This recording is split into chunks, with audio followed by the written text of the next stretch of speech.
Hello friends, छेल्ला lecture में आपणे फिनोल बनाववानी पद्धतिओ जोई थी।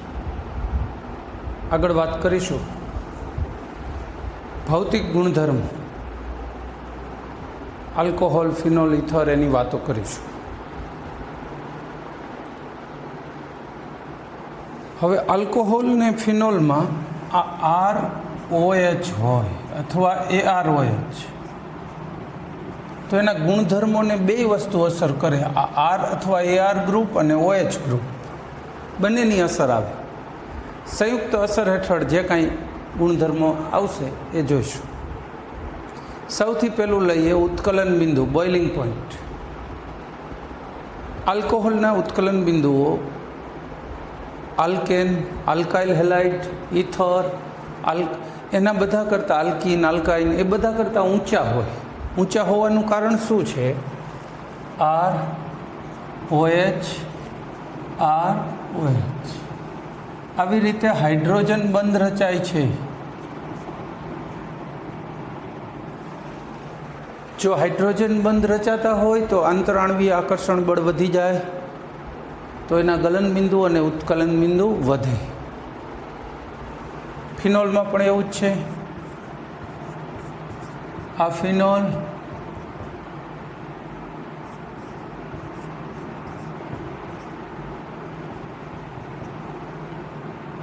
अहींया हाइड्रोजन बंध रचाय।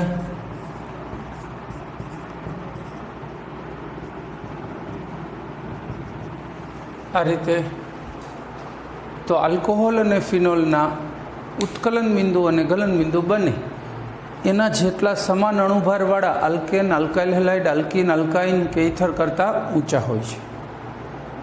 आ एक वात। बीजी वात, जो आर ग्रुप मोटું थतुं जाए, मिथेनोल ने इथेनोल वच्चे सरखामणी करो,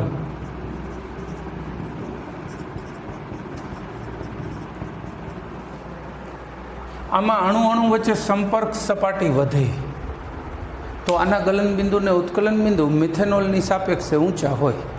एटले जेम आर ग्रुप में कार्बननी संख्या वधे, अणुभार वधे, एटले आना गलन बिंदु अने उत्कलन बिंदु शुं थशे?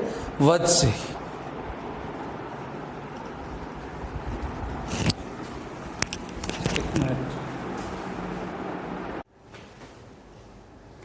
एटले आना गलन बिंदु अने उत्कलन बिंदु वधशे। जेम आर मोटो थाय एम गलन बिंदु ने उत्कलन बिंदु वधे। इथरनी बात करी तो इथरना गलन बिंदु ने उत्कलन बिंदु केवा होय? इथर CH3OCH3 आमां अंतराणवीय आकर्षण बळ आना जेवुं होतुं नथी, एटले आना गलन बिंदु ने उत्कलन बिंदु आल्कोहोल ने फिनोल बने करता प्रमाण में नीचा होय। आल्केन करता ऊंचा पण आल्कोहोल करता नीचा। बुक में एक सरखामणी आपी है। इथेनोल, इथेनोल अणुभार प्रोपेन जेटलो ज थाय ऑलमोस्ट। इथेनोल अणुभार केटलो थाय आपणे कीधुं? प्रोपेन जेटलो। अने डायमिथाइल इथर एनो पण लगभग समान थाय। इथेनोल अने डायमिथाइल इथरनो तो एक्झेक्ट सरखो थाय अने प्रोपेननो एनी नजीक ज थाय। तो समान अणुभार धरावे छे पण छतांय गलन बिंदु उत्कलन बिंदुनो क्रम केवो बेसे छे? सौथी नीचुं आल्केन, पछी एनाथी थोड़ुं ऊंचुं डायमिथाइल इथर, एनाथी ऊंचुं अल्कोहोल। एवुं शुं काम थाय छे? आपणे कीधुं हाइड्रोजन बंधना कारणे। चलो, त्यार पछी भौतिक गुणधर्मों में आगळ वधीए। गंध, तो जे इथर है मीठी सुगंध धरावता होय छे। इथरनी सुगंध बहु माइल्ड पण मीठी होय, ज्यारे आल्कोहोल अने फिनोलनी सुगंध एटली मीठी नहीं होती, छतांय स्वीट स्मेलिंग गणी शकाय खरुं। आना जेवी नहीं, साव खराब वास आवे केरोसीन, पेट्रोल, डीजल जेवी, एवुं नहीं, पण पेला जेटली इथर जेवी स्मेलिंग कंपाउंड ना होय। इथर में तो एनिसोल, फेनिटोल, आपणे जे ओला IUPAC लीधा त्यारे आप्युं हतुं सूत्र, बेन्जीन पर OCH3 एनिसोल कहेवाय अने बेन्जीन पर OC2H5 फेनिटोल कहेवाय। तो आ एनिसोल, फेनिटोल ए बधाना गलन बिंदु ने उत्कलन बिंदु केवा होय छे? ऊंचा। કોના કરતાં? ડાયમિથાઇલ ઇથર કરતાં, કારણ કે એમાં કાર્બનની સંખ્યા વધી અને બીજું એની સુગંધ પણ વધી. એ વધુ સુગંધી હોય છે. સુગંધી દ્રવ્યોમાં માઇલ્ડ સુગંધ તરીકે સારા ચાલે છે. આલ્કોહોલ, ફિનોલ ક્યાંય સુગંધી દ્રવ્યોમાં ચાલતા નથી. ફિનોલની તો બેડ સ્મેલ હોય છે. બીજું આવે રંગ, તો આ બધા રંગવિહીન હોય છે. આલ્કોહોલ, ફિનોલ અને ઇથર સંયોજનો રંગવિહીન હોય છે, એટલે એની પણ ખાસ ડિસ્કશન નહીં આવે. અને છેલ્લું ફેક્ટર યુ દ્રાવ્યતા, સોલ્યુબિલિટી. આલ્કોહોલમાં OH છે. જો OH છે ને એ ધ્રુવીય ઘટક કહેવાય. ધ્રુવીય. પાણી પણ ધ્રુવીય, એની હારે હાઇડ્રોજન બંધ બનાવે. તમે અહીંયા પાણી અને આલ્કોહોલનો હાઇડ્રોજન બોન્ડ આ રીતે દર્શાવી શકો, HOH. તો આલ્કોહોલ પાણી હાઇડ્રોજન બંધ બનાવે તો એની પાણીમાં દ્રાવ્યતા વધે. ફિનોલ પાણી એમ મૂકી શકો.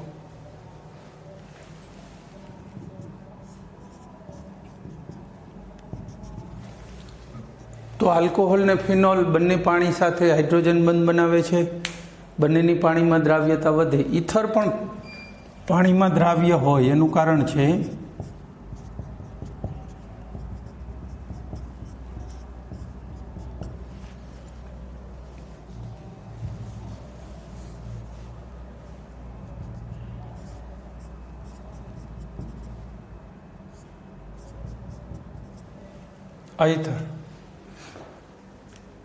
ઇથર પણ પાણી હારે હાઇડ્રોજન બંધ બનાવે, તો ઇથરની એ દ્રાવ્યતા આલ્કોહોલ, ફિનોલ જેવી જ હોય. પણ પ્રશ્ન અહીંયા થશે જ્યાં આર ગ્રુપ મોટું થતું જાય. આમાં એરોમેટિક ગ્રુપ અને આમાં આર ગ્રુપ. અહીંયા પણ આર ગ્રુપ, આ મિથાઇલ પર એ મોટું થતું જાય તો હાઇડ્રોજન બંધ નબળો પડે. એના કારણે ગલન બિંદુ અને ઉત્કલન બિંદુ ઘટે, દ્રાવ્યતા પણ ઘટી. તો એની દ્રાવ્યતા ક્યારે ઘટશે પાણીમાં? જેમ આર ગ્રુપ અથવા AR ગ્રુપ મોટું થાય તો પાણીમાં દ્રાવ્યતા ઘટે. બીજી બાબત, OH વધે તો CH3CH2OH ઇથેનોલ. બીજો આપું ઇથિલિન ગ્લાયકોલ.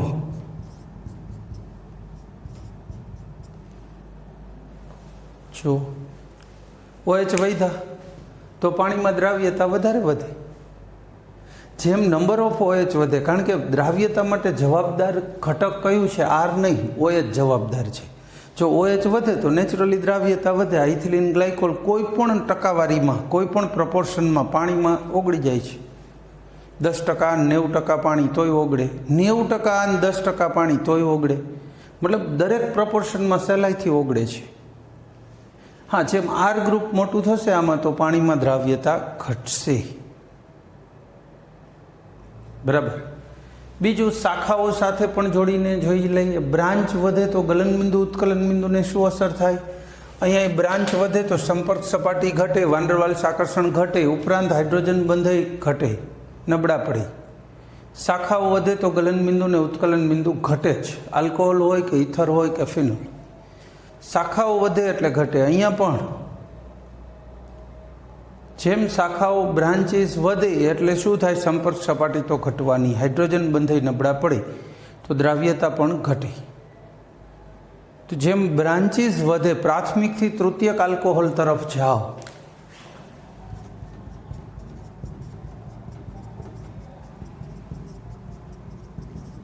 આ પ્રાથમિક આલ્કોહોલ,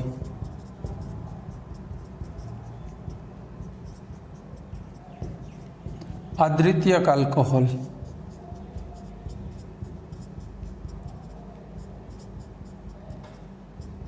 અને આ તૃતીયક આલ્કોહોલ.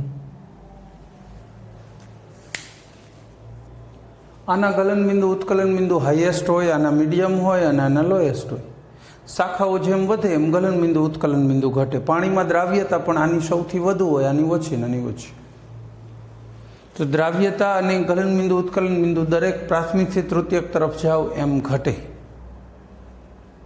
બસ, તો આ ચર્ચા થઈ ગઈ ભૌતિક ગુણધર્મો. આલ્કોહોલ, ફિનોલ, ઇથર એના ભૌતિક ગુણધર્મોની વાતો કરી. બરાબર. હવે ત્રણેયના કેમિકલ રિએક્શન સ્ટાર્ટ કરી છે. પહેલાં આલ્કોહોલ, ફિનોલના ખાસ જોઈશું. કેમિકલ રિએક્શન, રાસાયણિક પ્રક્રિયાઓ.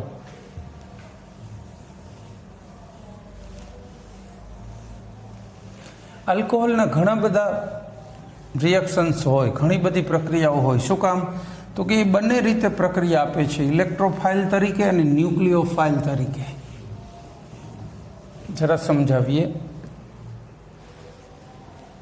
આલ્કોહોલ છે ને એ એસિડિક માધ્યમમાં આવો બની જાય. જો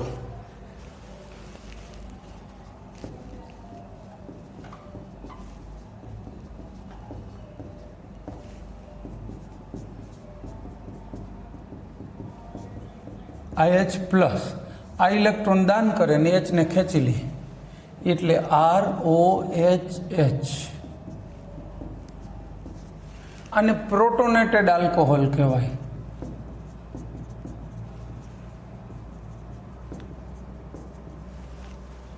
પ્રોટોનેટેડ આલ્કોહોલ. હવે કોઈ પણ ઋણ આયન હોય ને તો એની હારે આની પ્રક્રિયા થાય. આપણે ઋણ આયન લઈએ, હાલો બ્રહ્મ. આ બ્રહ્મો છે ને એ આર ઉપર એટેક કરે. બ્રહ્મો આર ઉપર એટેક કરે અને જોડાઈ જાય. બાકીનું ઘટક છૂટો પડી જાય એટલે શું બની જાય? RBr અને પાણી. તો આ ઘટક કયા તરીકે વર્તું કહેવાય? ઇલેક્ટ્રોન અનુરાગી તરીકે. એસિડિક માધ્યમમાં શું બની જાય છે? ઇલેક્ટ્રોન અનુરાગી. આ એસિડિક માધ્યમમાં. બીજું, કેટાયનની હાજરીમાં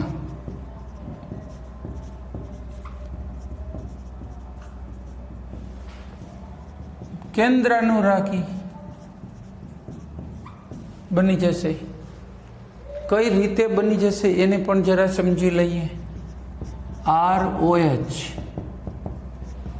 આ કાર્બોકેટાયન છે. ચલો, ત્રણ બાજુ એના બંધ દર્શાવીએ. કાર્બોકેટાયન છે. કાર્બોકેટાયનને કોણ ખેંચે, આકર્ષે કોણ? આવો ઇલેક્ટ્રોન આપી. તો આમાંથી શું બનશે? ROC. આને ઇલેક્ટ્રોન આપ્યા એટલે ધનભાર ને H. બરાબર છે. ત્યાર પછી શું થવાનું છે? આ ઇલેક્ટ્રોન આ ખેંચી લે ઓક્સિજન, કારણ કે ઓક્સિજનની વિદ્યુત ઋણતા વધુ હોય. OC H plus. આ છૂટો પડી ગયો. કેન્દ્રાનુરાગી એટલે આ ધનભારિત ઘટકને પોતાના તરફ આકર્ષીને જોડી લીધું. જો અહીંયા બંધ કયો તૂટ્યો આલ્કોહોલમાંથી? OH બંધ તૂટ્યો. જો H છૂટો પડ્યો એટલે આ પ્રક્રિયાઓને તમે એવું કહી શકો OH બંધ તૂટતો હોય એવી પ્રક્રિયાઓ. અને ઉપરનામાં શું તૂટીને નીકળ્યું? આખું OH નીકળી ગયું. R જોડાણ BR હારે. જો એમાં R અને O એટલે કે કાર્બન અને ઓક્સિજનનો બંધ તૂટે છે. આખું OH તૂટીને નીકળે છે. ઇલેક્ટ્રોન અનુરાગી તરીકે વર્તે ત્યારે આખું OH તૂટીને નીકળે અને કેન્દ્ર અનુરાગી તરીકે વર્તે ત્યારે H નીકળે. આ થઈ એની પ્રક્રિયામાં ખાસિયત. મતલબ જ્યારે આલ્કોહોલ બંને તરીકે વર્તી શકતો હોય, કેન્દ્ર અનુરાગી અને ઇલેક્ટ્રોન અનુરાગી બંને તરીકે, તો પછી એની પ્રક્રિયા હોય એટલી વધુ પ્રમાણમાં જોવા મળવી જોઈએ અને મળે છે. આલ્કોહોલ પ્રક્રિયક તરીકે પણ ઘણી બધી જગ્યાએ વપરાય છે. દ્રાવક તરીકે પણ વપરાય છે, પ્રક્રિયક તરીકે પણ વપરાય છે. અને એ સિવાય આલ્કોહોલ ઘણી બધી દવાઓ વગેરે બનાવવામાં મધ્યવર્તી તરીકે પણ વપરાય છે. સાબુ ડિટર્જન્ટ, યસ, ડિટર્જન્ટમાં લોરાયેલ આલ્કોહોલ વાપરો હતો. તો આલ્કોહોલ છે એને આવા અનેક ઉપયોગો ખરા. બરાબર છે. ત્યાર પછી આગળ વાત કરીશું. હવે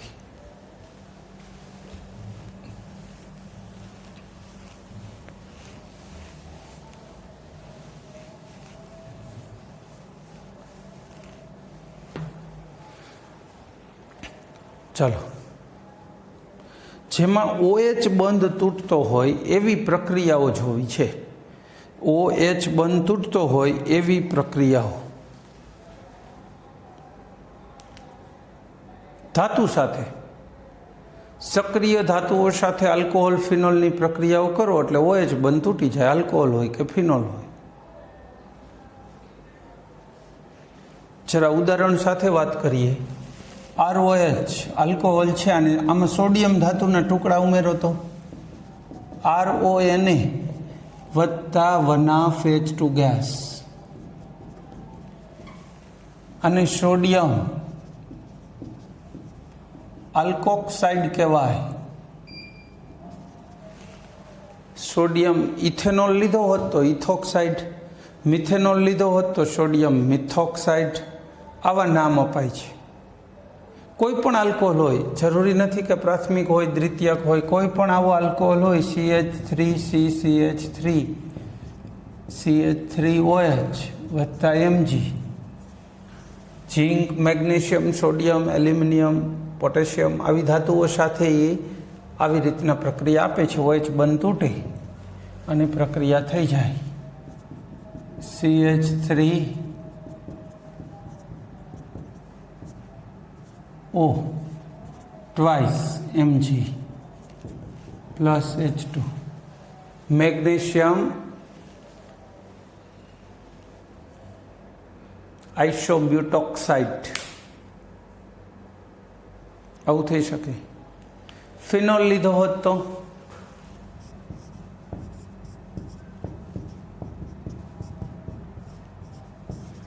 એલ્યુમિનિયમ હોય તોય થાય હો પ્રક્રિયા. ધાતુની જેટલી સંયોજકતા હોય ને એટલા આલ્કોહોલના ઘટકો જોડાય. આ સોડિયમ ફિનોક્સાઇડ, ફિનોલ સાથે NaOH ની પ્રક્રિયા પણ થઈ શકે. NaOH માં ફિનોલને ઓગાળો ને તો એ સોડિયમ ફિનોક્સાઇડ બની જાય.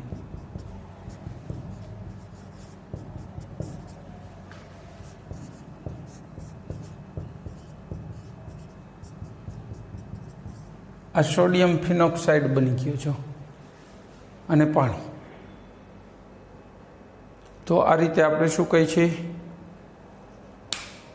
સોડિયમ આવી ગયો, ધાતુ આવી ગઈ, એની જગ્યાએ જે તે ઘટક છૂટું થયું. જનરલ પ્રક્રિયા જુઓ તમે તો આવું થાય. પ્રોટોન સ્વીકારે ને બ્રોન્સ્ટેડ, લોરી બ્રોન્સ્ટેડ બેઝ કહેવાય. પ્રોટોન આપે એને લોરી બ્રોન્સ્ટેડ એસિડ કહેવાય. તો આવો લોરી બ્રોન્સ્ટેડ બેઝ છે, ચલો વત્તા ROH શું થાય છે જોઈ લે. આ બેઝ હાઇડ્રોજન સ્વીકારશે એના ઇલેક્ટ્રોન આપીને, બરાબર, આ ઇલેક્ટ્રોન આ લઈ લેશે અને બેઝ એના ઇલેક્ટ્રોન આપશે, વત્તા RO.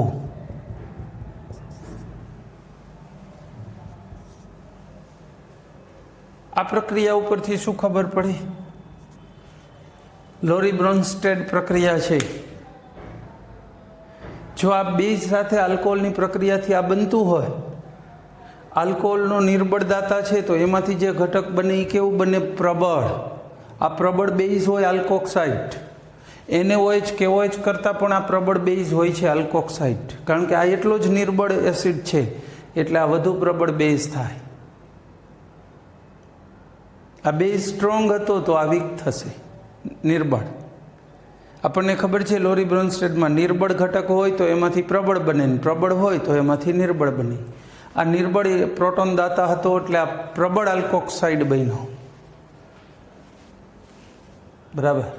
તો આ બધી પ્રક્રિયા કેવી થઈ? જેમાં OH બંધ તૂટતો હોય. હવે સાથે સાથે આપણે જે બીજી ડિસ્કશન કરવી છે એ છે એસિડિકતાની. આલ્કોહોલ, ફિનોલ, એની એસિડિકતાની ચર્ચા કરવી છે, કમ્પેરિઝન કરવી છે એકબીજા સાથે. પહેલાં તો એ એસિડિક છે કે કેમ? તો કે છે. કેમ ખબર પડી? હારી પ્રક્રિયા, બેઝ હારે પ્રક્રિયા આપી માટે એસિડિક છે. બેઝને પ્રોટોન આપ્યો માટે એસિડિક છે. હવે એમાં શાખાઓ વધે તો એની એસિડિકતાની શું અસર થાય જોઈએ. આ એસિડિક છે એ કન્ફર્મ. એકચ્યુઅલી આલ્કોહોલ ને ફિનોલ બંને એસિડિક છે. આલ્કોહોલ અને ફિનોલ બંને એસિડિક છે.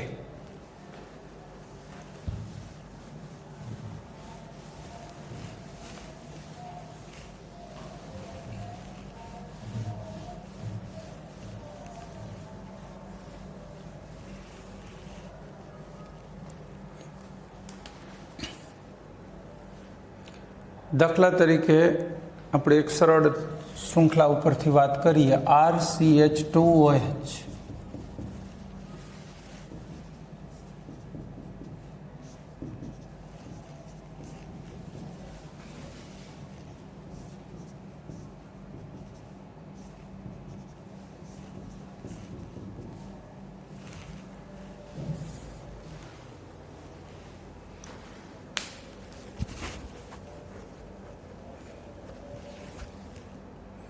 શાખાઓ જો આમાં નથી, સરળતમ શૃંખલા છે, એક શાખા આવી, બે આવી, વૈધી શાખાઓ ટૂંકમાં. આ એસિડિક ક્યારે બને? કોઈ પણ આલ્કોહોલ હોય કે ફિનોલ, એસિડિક ક્યારે બનવાના? જેટલી સહેલાઈથી આ બંધના ઇલેક્ટ્રોન ખેંચી લઈએ ને એટલે H+ છૂટો પડે એટલે એસિડિકતા મળે. જેમ એ ખેંચવાની વૃત્તિ વધુ હોય એમ એસિડિકતા વધે. હવે આમાં ઘટના શું બને છે?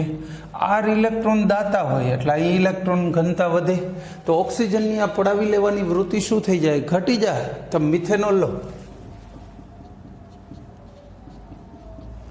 આ બેમાં આની વૃત્તિ ઓછી હોય પડાવી લેવાની એટલે એસિડિકતા પણ કેવી થાય? ઓછી. તો મિથેનોલ વધુ એસિડિક થશે.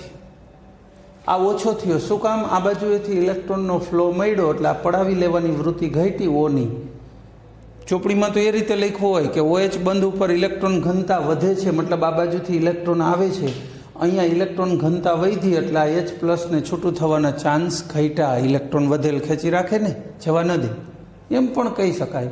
અથવા આ બંધના ઇલેક્ટ્રોન જો O ખેંચીને વહેલી તકે H ને છૂટો કરે ને તો એસિડિકતા આવે. આમાં એ જ પ્રશ્ન છે. હવે આમાં એ પ્રશ્ન વધારે તકલીફવાળો બની ગયો. જો બે બાજુએથી દાન મળે છે, હવે તો અહીંયા ઇલેક્ટ્રોન ઘનતા O પાસે ખૂબ વધી ગઈ તો પડાવી લેવાની વૃત્તિ શું થઈ ગઈ? હજુય ઘટી. તો આના કરતાં આ ઓછું એસિડિક છે, એના કરતાં આ ઓછું છે. હજુય આ બેમાં વિચારીએ. અહીંયા પણ એવું જ છે. 3 બાજુએથી દાનનો ફ્લો આવે છે. જો ઓની આ ઇલેક્ટ્રોન પડાવી લેવાની વૃત્તિ વધુ ઘટી જાય, એસિડિકતા ઘટે. પ્રેક્ટિકલી કહું ને તો મિથેનોલ એક જ પાણી કરતાં વધુ એસિડિક છે. બાકીના બધા જ આલ્કોહોલ પાણીથી ઓછા એસિડિક છે. પાણી તટસ્થ, એનાથી ઓછા એસિડિક કેવી રીતે હોય? કે પાણી તટસ્થ તો એટલે છે કે એમાં H અને OHની સંખ્યા સરખી છે. બેયની સાંદ્રતા 10⁻⁻7 મોલર છે. પાણીમાં H અને OH આ બેયની સાંદ્રતા કેટલી છે? 10⁻⁷ મોલર. એટલે એ તટસ્થ છે. પણ આ હોય જ નહીં તો Hની કેટલી થઈ? આટલી થઈ ગઈ. હવે આના કરતાં ઓછી સાંદ્રતા H+ની હોય એટલે પાણી કરતાં ઓછો એસિડિક કહેવાય. OH તો છે જ નહીં, આલ્કોહોલમાં ક્યાંય OH નથી, પણ H+ની સાંદ્રતા આનાથી નહીં ઓછી છે એટલે એસિડિકતા ઓછી કહેવાય. મિથેનોલ એકમાં વધુ છે. તો મિથેનોલ એક જ એવો આલ્કોહોલ છે જે પાણી કરતાં વધુ એસિડિક હોય. બાકી બધા જ પાણી કરતાં ઓછા એસિડિક છે. જેમ શાખાઓ વધે આલ્કોહોલમાં એમ એસિડિકતાને શું અસર થાય? શાખાઓની અસર શું આવે છે? એસિડિકતા ઘટે છે. જેમ શાખાઓ વધે તો એસિડિકતા ઘટે. આને જ સમજાવવા માટે એક બીજું ઉદાહરણ લઈ શકાય, આલ્કોક્સાઇડનું. આલ્કોક્સાઇડની પાણી હારે પ્રક્રિયા કરીએ તો શું થાય?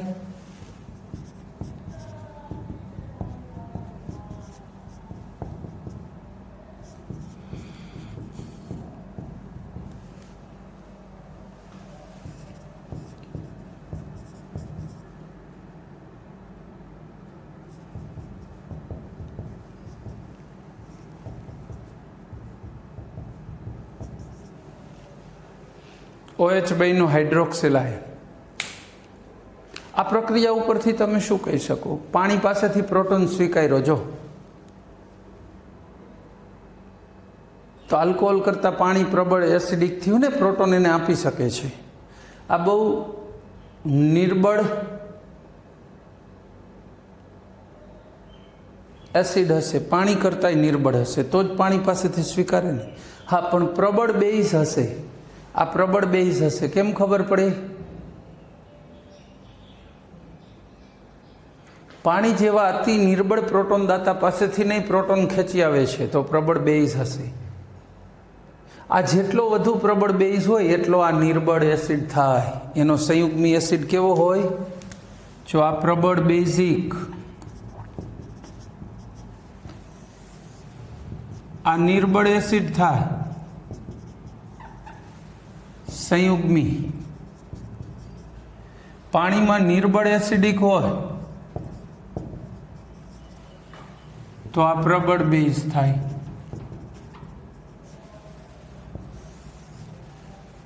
આ લોરી બ્રોન્સ્ટેડના રૂલ્સમાં આવે કે નિર્બળ હોય તો આમાં સંયુગ્મી જે બને એ પ્રબળ હોય ને પ્રબળ હોય તો નિર્બળ બને.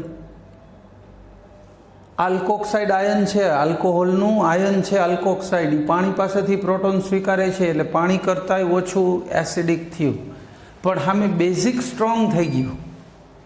બેઝ તરીકે એ સ્ટ્રોંગ છે આલ્કોક્સાઇડ. આ પ્રબળ બેઝ છે તો આ નિર્બળ એસિડ છે, પણ આ બેઝ પ્રબળ છે. આલ્કોહોલ જેટલો નિર્બળ એસિડ છે એટલું જ આ પ્રબળ બેઝ છે. NaOH અને KOH કરતાં પણ પ્રબળ બેઝિક હોય છે. NaOH અને KOH કરતાં પણ પ્રબળ બેઝિક હોય છે. આ વસ્તુ માટે તમે બીજું સામે ટેબલ આપ્યું છે, જો પેજ નંબર 337 ઉપર. જોકે એમાં તો ઇથેનોલ એક જ આપ્યો છે ને વેલ્યુ, બધા આલ્કોહોલની નથી આપી, એટલે કમ્પેરિઝન કરવી જરા મુશ્કેલ થશે. પણ વેલ્યુ જોતા 15.9 છે ઇથેનોલની પીકે વેલ્યુ. જ્યારે પીકે વેલ્યુ જેમ મોટી હોય ને એમ નિર્બળ એસિડ બને. એ આખા ટેબલમાં બધાય કરતાં ઓછી છે, ઘણી બધી ઓછી. તો એ અતિ નિર્બળ એસિડ હોય. આલ્કોહોલ છે એ અતિ નિર્બળ એસિડ છે. તો આ ચર્ચા થઈ આલ્કોહોલની એસિડિકતાની. હવે ફિનોલની એસિડિકતાની વાત કરીશું. આજે ફિનોલની વાત પૂરી નહીં થઈ શકે, પણ જસ્ટ જે આવશ્યક છે એની વાત કરી દઉં. ફિનોલ એસિડિક છે એમ કેમ ખબર પડે? તો કે ફિનોલની NaOH સાથે હમણાં જ પ્રક્રિયા જોઈ. બેઝ અને બેઝિક ધાતુ હારે પ્રક્રિયા આપતું હતું ફિનોલ, તો પછી એસિડિક જ થયું ને. NaOH હારે પ્રક્રિયા આપે એટલે એસિડિક જ કહેવાય, તો ફિનોલ એસિડિક છે. બીજું NaHCO3 સોડિયમ બાયકાર્બોનેટ હારે પ્રક્રિયા કરાવીને તો ફિનોલે ન આપી. શું કામ ન આપી? તો કે NaHCO3 અતિ નિર્બળ બેઝ છે. તો નિર્બળ બેઝ હતો તો ફિનોલ એ નિર્બળ જ થઈ ગયો. બે નિર્બળની પ્રક્રિયા ન થાય એટલે પ્રક્રિયા જ ન મળી એટલે ખબર પડી ગઈ ફિનોલ એ નિર્બળ જ હશે. કારણ કે જો પ્રબળ બેઝ NaOH સાથે પ્રક્રિયા આપી ફિનોલે, પ્રબળ બેઝ સાથે, અને નિર્બળ બેઝ સાથે ન આપી કારણ કે પોતે અતિ નિર્બળ એસિડ છે, તો ફિનોલ પણ કેવો થયો? નિર્બળ એસિડ સાબિત થઈ ગયો.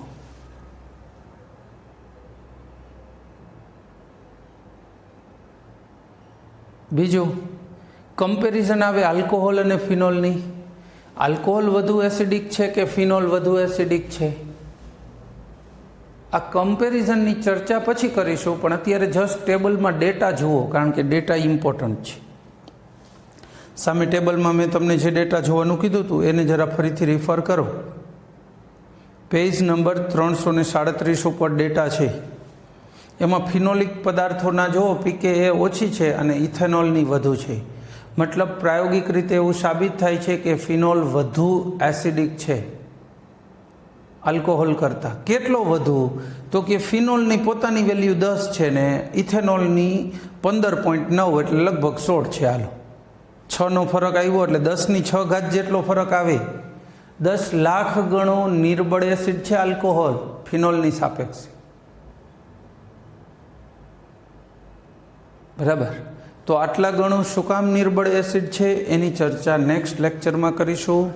આ સાથે આપણો લેક્ચર પૂરો કરીશું. જય હિન્દ.